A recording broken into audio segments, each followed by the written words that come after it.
Kota Tidore, Maluku Utara yang terkenal akan hasil rempah cengkih dan pala sempat menjadi rebutan bangsa Eropa pada masa lalu. Kota ini memiliki banyak situs sejarah hingga budaya yang terus dilestarikan masyarakat hingga kini. Masuk di wilayah kekuasaan Kerajaan Kesultanan Tidore, kota ini memiliki nilai-nilai budaya yang sangat kental dan objek wisata sejarah serta atraksi wisata yang menarik.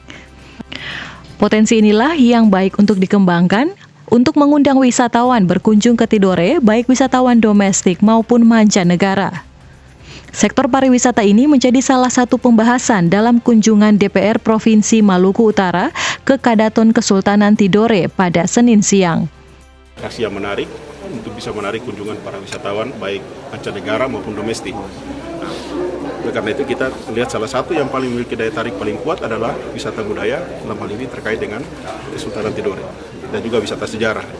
Nah, Tidore ini sangat kaya dengan khasanah budaya dan sejarah yang selama ini mungkin belum terangkat secara baik ke permukaannya. Nah, sehingga kita merasa perlu ada kunjungan ini untuk bisa menyerap berbagai masukan dan tadi kan kita bisa dapatkan banyak hal. Sementara itu pihak Kesultanan yakni Sultan Tidore Husain Shah turut memberi apresiasi dan mengajak semua stakeholder tetap berkolaborasi meskipun dalam kondisi pandemi.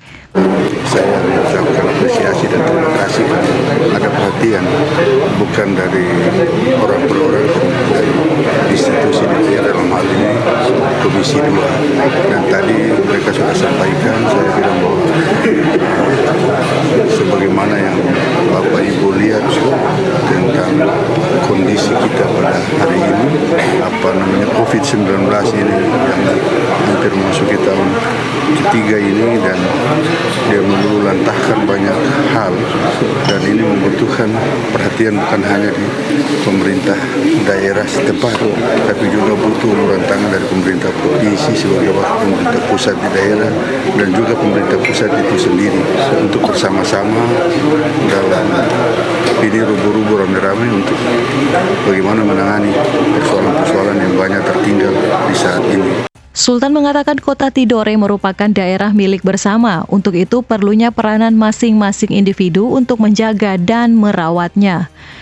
Dari Maluku Utara, Opik Syarifuddin melaporkan untuk Kawan Nuat TV.